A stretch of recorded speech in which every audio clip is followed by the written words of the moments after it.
Yep. Oh. Yeah, shut up, Walter. Shut up. It's a female party. Okay, happy Friday, everyone. We have a really, really special episode today because we have more females than males. And this is, for better or worse, it's a weird thing to see in our area of work. And we have each brought one guest. I've brought Maria, who I used to work with back in my Axway days, and she was an inspiration for every woman to step into the position after her, because we would always hear about what Maria used to do and how she used to do it. And it was difficult to step in her shoes, but obviously I've managed. I'm just kidding. She's quite well. She's a site reliability engineer, and if you ask people, I'm just doing management, which is apparently Excel spreadsheets, not actual technical work. But yeah, it's technical work. So we also have Isabel. Walter, if you can say how you know her. Yeah, so actually, I know her counterpart in the Netherlands, Sohan, who we've worked closely. He's DevRel for Benelux, and Ayza is his counterpart in the UK. And so I originally asked Sohan, "Hey, do you have some time, and/or do you know anyone?" And then Ayza was, yeah, nice to join us. So I'm quite happy to be the token male for once and just shut up and sit in the corner. So. I'm just kidding. Do that, actually. Yeah. We won't take advantage of being the dominant gender on this show.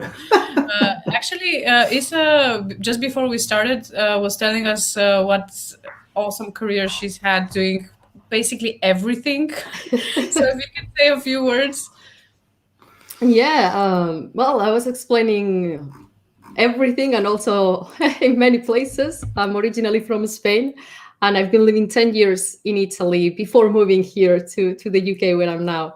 And my career started, well, it actually started after finishing my studies, like very, very young back then. I was a Java developer, didn't like it, and I started and moved to the infrastructure side of things, to the sysadmin. Started as a network administrator, started from the bottom layers, network administrator, exactly. Moved to infrastructure and system administration, and then from there, as I was saying, you start doing architectures, designing architectures, and then you get more involved, became project manager, and then I transitioned back to, I wanted to do more hands-on. And transition back, did a lot of virtualization work at Microsoft, at Citrix, and then moved to AWS. And I actually, when I moved to AWS, started as a technical account manager.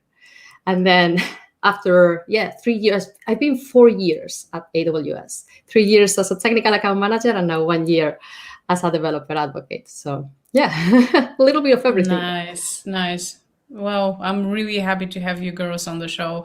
I have to say, we have been trying to get female guests for a while, but we tried extra hard around the last few weeks because next week on Monday, it's International Women's Day, and we wanted to commemorate the occasion by having 2 female guests. And well, Walter was actually suggesting that he's off so that we have 4 women, but it just wouldn't be fair. Plus, I'm sure he has something to say, but not now, Walter. And now, I'm joking. Is this usually the dynamics between you two, or just today? Okay. So the first news article we're going to discuss today is it's actually hilarious. SolarWinds are blaming an intern for the SolarWinds 123 password. That was the reason they got hacked.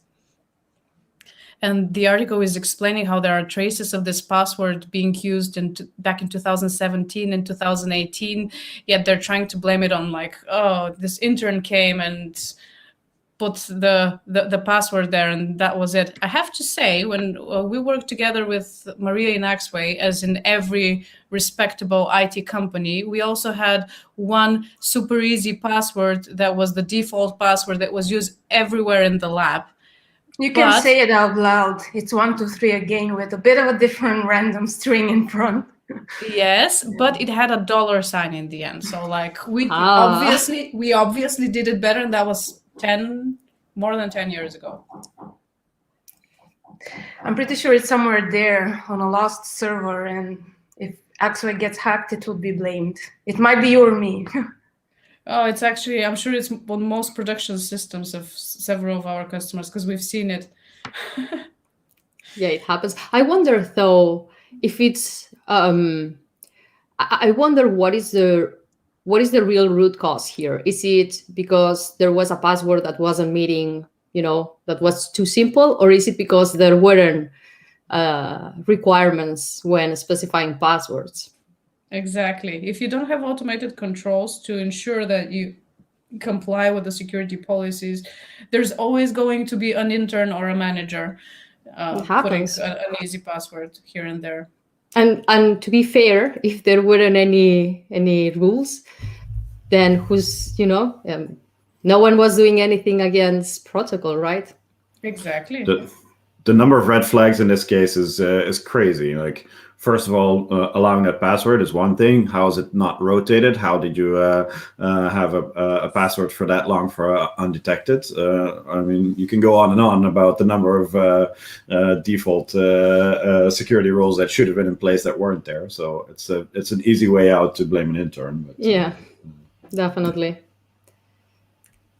Yeah, and if you can put in a password like that, was it a password for? I think it was a password for a server, not for the actual SolarWinds application, was it? And yeah, I think it was for server, and it's a bit weird that there is no audit that actually it didn't even expire, either default or something. It's Yeah, probably. You know what tends to happen is if you have password rotation rules and password expirations being set, sometimes the password expires and things go down, and it creates an inconvenience for everyone. So someone just says, "Oh, just remove the expiration rule. This is going to solve all of our problems." Fast forward 4 years, and you have the biggest security breach in the last 10 years. Yep. Yeah, I would say there is also another side of this, which is that analysis afterwards, right? That COE, correction of errors, or however you want to call it. I would say, based on the outcome, this was potentially closed a bit too quickly and not very deeply analyzed, right? It's something that I've been working, when I was working, as I was saying, as a TAM, focusing on operational excellence, doing a correction of errors, a blameless correction of errors, is super difficult, but it's key to find the real issues, the real underlying causes of the problems. Focusing on the people, on the blame, is really not digging enough and not really understanding the issue. Not addressing the problem. Yeah, No. that's the thing, because people can make all sorts of mistakes if your procedures allow that. We're humans. Also, with that statement, I think they just made hiring for their company a hell of a lot harder, because any senior self-respecting engineer will stay a mile away from a company that throws an intern under the bus as a source of this breach. So interesting. Yeah, but is it clear now what data has been breached, or it's still unclear? Because if it's still unclear, even it's like, okay, throw the intern under the bus, but it's still like a lot of other problems that were not spoken of. There are so many agencies and so many companies that were using or are using SolarWinds that it's really one of those hack once, benefit thousands of times, and so it's almost impossible to figure out what exactly happened. I was actually thinking, as a service provider, do you think there will be customers that will give up on SolarWinds after this incident? Do you think they will have customers switching to a different product? I think that people will at least consider it, but the reality is that up to this point, SolarWinds became that popular because they have a very good set of products, and this was one of them. And yeah, it's always the risk. Do you disqualify the entire product because of one critical oversight? And do you then switch to something that maybe even be functionally worse than what you have? So yeah. I'm sure they will lose some business, and I'm sure that people who haven't decided on SolarWinds will negatively associate it with this security incident for quite a while. But I doubt that that people are en masse moving away. Yeah, same here. Too big of a change. Speaking of monitoring, there was an article that we want to discuss what was observability again by the Cloud Native Computing Foundation. It's more like a hey, look at this. I mean, it starts talking about observability and monitoring, but then suggests a Kubernetes solution in the end. But it's interesting because it talks about the three aspects of observability: logs, traces, and metrics, and the ever-present problem of how you get the balance right between catching the important incidents and reducing the noise from the monitoring system, which is funny. Actually, we had one potential customer a few months ago who wasn't so keen on the infrastructure management that we would do, but they were like, we want to make sure that you catch the right events and treat them the right way, because we have a service desk in India at the moment, and there's so much noise from the monitoring system that no one's paying attention to anything anymore, and we have some really critical systems that shouldn't go down. That's actually the complexity. The congestion rate is like too much to handle, and you just start ignoring. I really like the article because it kind of like compares observability with like health, heart rate monitor, or like a high-speed car on a busy street, and you just need to watch out. So it's kind of like observability, if you lack it, it's just like death to the business. But if you have too much, you just have to know how to handle it. It's a different type of death. Yeah. So I guess just like if you looked at the CNCF landscape, observability is like really huge. It has a lot of projects, most of them like even open source, like Prometheus, Jaeger. And I guess the hard part is that if you want to use it on your own and kind of like host it, it's open source and it's huge effort. So you use like managed service. Depending on how large the team is, you can even have it like internal managed service and kind of like even spin up now clusters that have that out of the box, and you can throw a little bit of different metrics around in Loki, Grafana. But when it scales, you just need to have like the right filters for everything. I think that to give us a quick example, we once, this was before we joined HeleCloud, but we went to a customer, and the original ask was for some MySQL consulting, but they wanted someone on site for 40 hours a week, and the real MySQL work was maybe 2 hours a week. So very quickly we started looking around, and actually started with putting in an Elk stack and Grafana, and then correlating stuff back to the production database, that so you could see which users were generating the most load on the system, and bringing back technical metrics to actual business value. And I don't think I've seen in a very long time people being so mind blown. You can do that? Like, yes, this data is all living in your infrastructure, and it's all there. You just need to intelligently think about what value you want to extract from it. And I think that that's a huge problem for many companies. They have lots and lots of data and no real way to intelligently manage it. extract Yeah. value from it. Yeah, I think that is key. It's more often not about what do we need to collect. It's more often about, do you have the questions for which you want the answers? If you don't have questions, you can collect everything. It's not going to bring any value. It's just like a lot of data doing nothing really. It's when you start thinking about what do we want to really, what is important for us, and what do we want to understand, what do we want to extract from all this data. And that's when you can also do the observability in a more efficient manner. And some things you can even automate. Thankfully, with all the innovation that is ongoing, you can even use machine learning to automate many of these tasks. And well, many, not all of them. That's why I'm intentionally saying many, not all. You cannot automate anything. You still need that human intelligence and judgment, right? Because only the humans that are working there, again, only the humans working there understand what are the priorities, what is important, what is relevant, and it's discriminating among all that. But it's also the correlation. I think it's one of the important things is instead of looking at things independently, it's doing that correlation. And I see this whenever I see teams, for example, that are siloed and there is lack of collaboration. For example, you have the platform, you have the databases team, and there is lack of collaboration, and you have an issue, oh, you're hammering the database.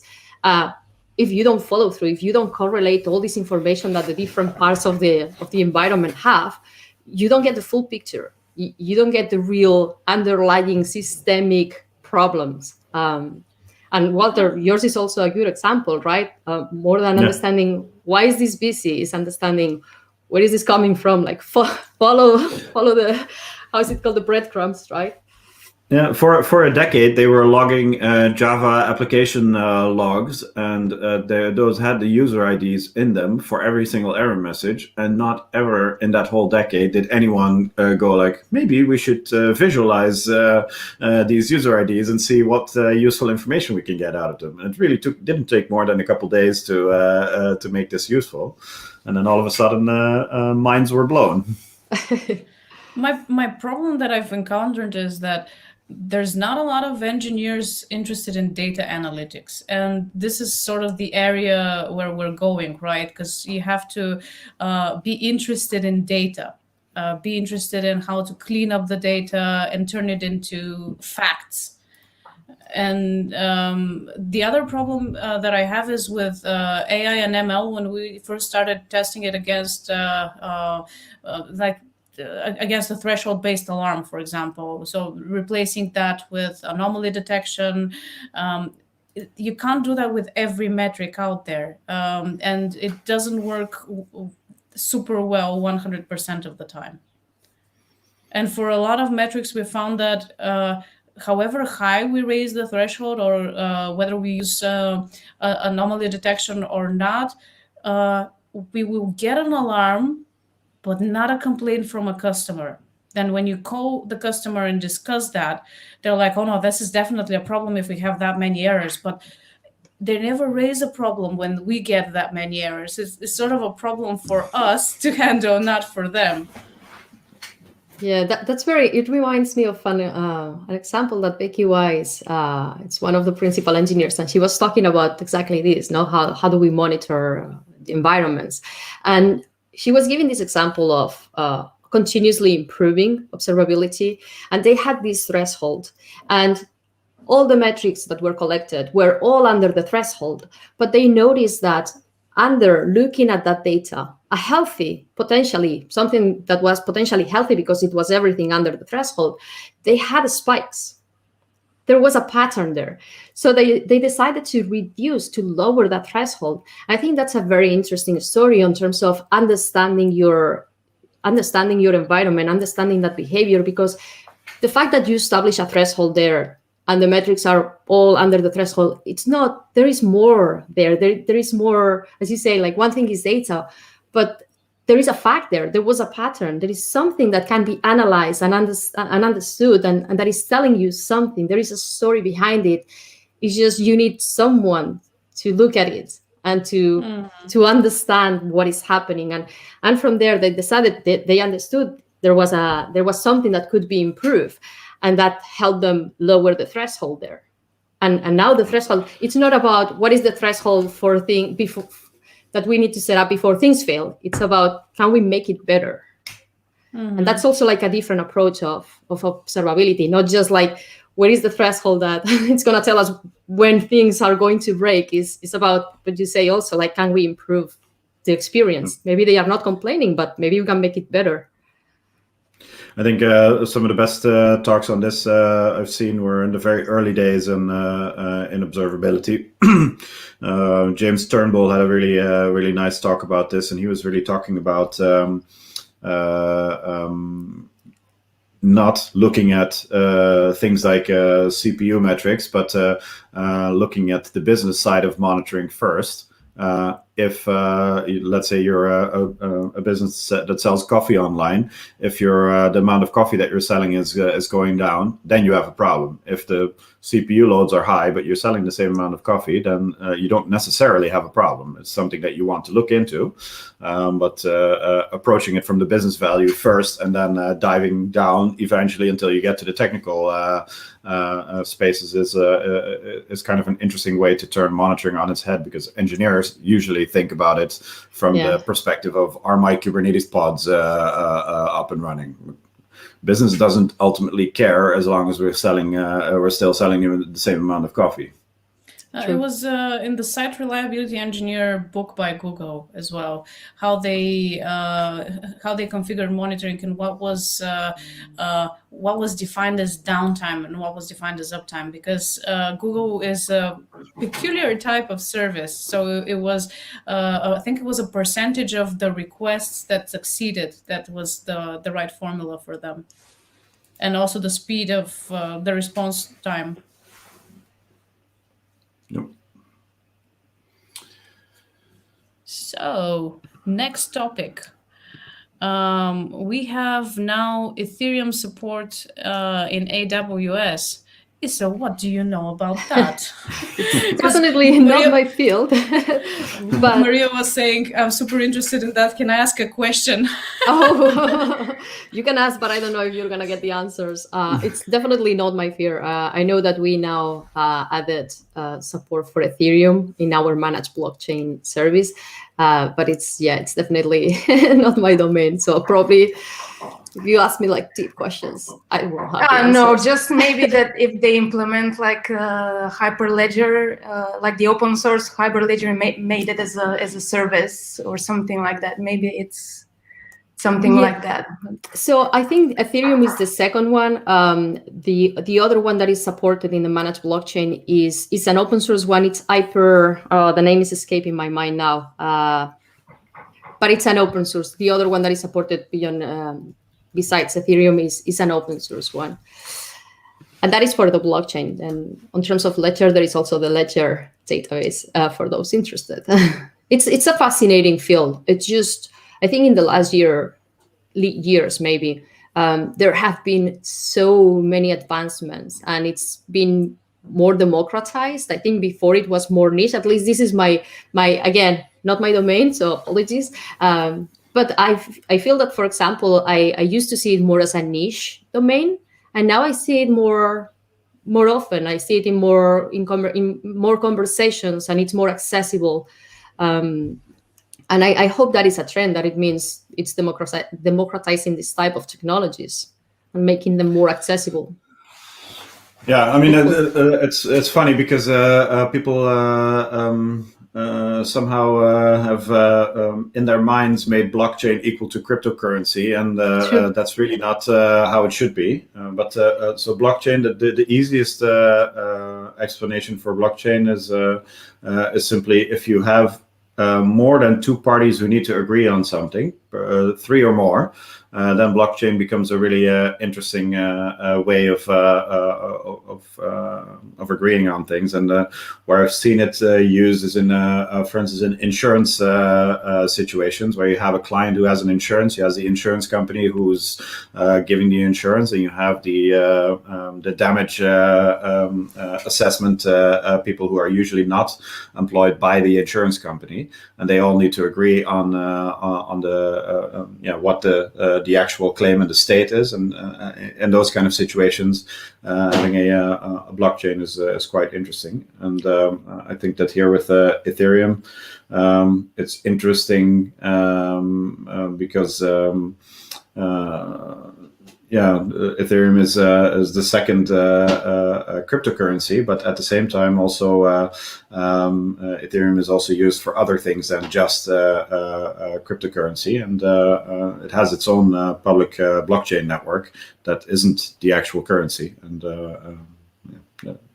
it's the immutability, right, that makes them interesting for specific scenarios, because it's only through blockchains that you can achieve that immutable transactions. Yep.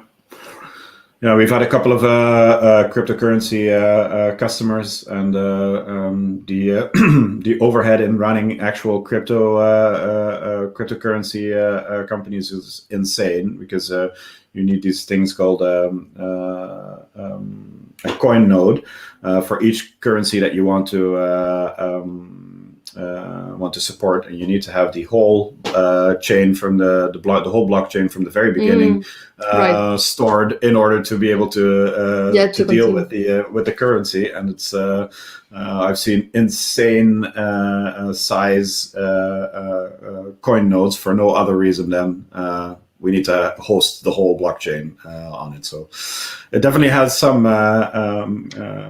things that can. How large is the blockchain now then? Well, it depends on the currency. So if you're talking about the blockchains for currencies, so basically every single transaction adds to the actual chain. So and this is not a one-to-one. So let's say that I would transfer 1 Bitcoin.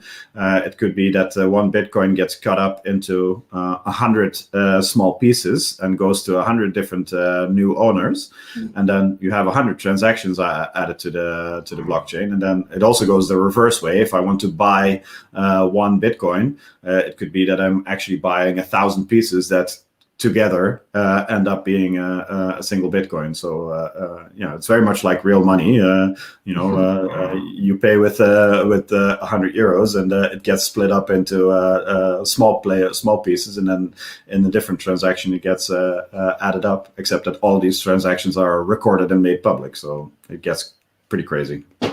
Is Bitcoin the first one that was?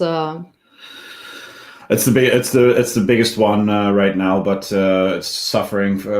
So it depends on who you ask. Some people are like super big, thinking that Bitcoin is going to rule the world, and others are not. The first I didn't mean on popularity or usage. I meant on like the first one that appeared. No, the oldest maybe. Yeah, I think the research paper is one of the oldest ones. Right. A friend of mine was working as a product manager, and they added blockchain for the smart contracts functionality that you were describing, and everything was fine up until Elon Musk said, "Hey, I'm buying Bitcoins," and all of a sudden, this piece of technology that they're using in their product became super expensive to maintain. So. Yeah, with at least Bitcoin, the transaction. So there's two big problems. One is that as the value goes up, the price you pay for a transaction goes up as well, and that gets a bit insane. So it gets really unuseful for small transactions. And the other issue is that there are too many. There's a limited amount of bitcoins, which creates the value.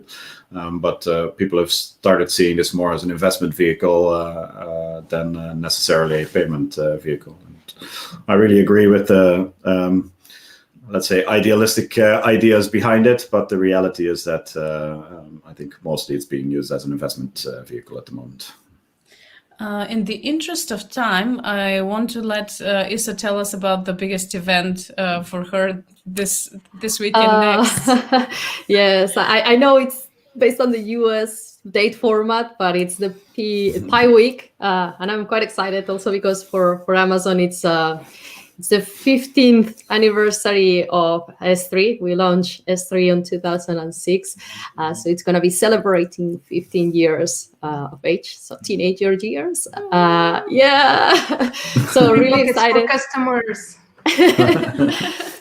Yeah, no, it's quite exciting, and we have a week. We'll be streaming on Twitch, and yeah, it's S3. It's one of the most loved services, I would say, and it's exciting to celebrate the birthday.